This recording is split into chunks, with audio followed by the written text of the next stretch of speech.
तर दक्षिण मुंबईची वाहतूक कोंडीतून मुक्तता होणार आहे। ऑरेंज गेट ते मरीन ड्राईव्ह दरम्यान बोगद्याच्या भुयारीकरणाच्या कामाचा शुभारंभ झालाय। मुख्यमंत्री आणि उपमुख्यमंत्र्यांच्या हस्ते टीबीएमचं लॉन्चिंग केलं गेलंय।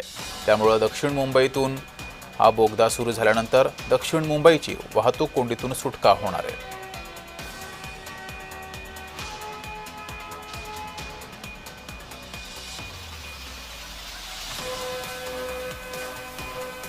या संदर्भात अधिक माहिती पाहूया। चेंबूर ते सीएसएमटी पूर्ण प्रवास अति वेगवान होणार आहे।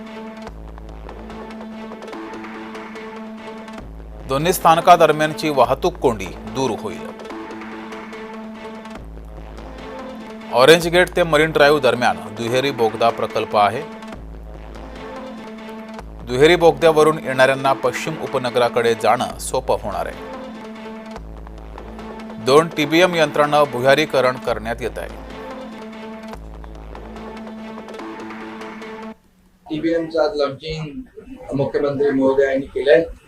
खऱ्या अर्थाने आपण अटल सेतूवरून आलो, ठाण्यावरून आलो, नव्या मुंबईवरून आलो की इकडे फ्रीवेच्या लँडिंग जवळ आपण सगळी ट्रॅफिक जाम व्हायची आणि त्यामुळे गेल्याच वर्षी झालेला अटल सेतू आणि प्रधानमंत्री महोदयांनी केलेलं त्याचं उद्घाटन, ती ट्रॅफिक इकडे आता येते आणि त्यामुळे ही ट्रॅफिक या ऑरेंज गेट ते मरीन ड्राईव्ह मुळे, या टनेलमुळे पूर्णपणे डिकंजेस्ट होईल।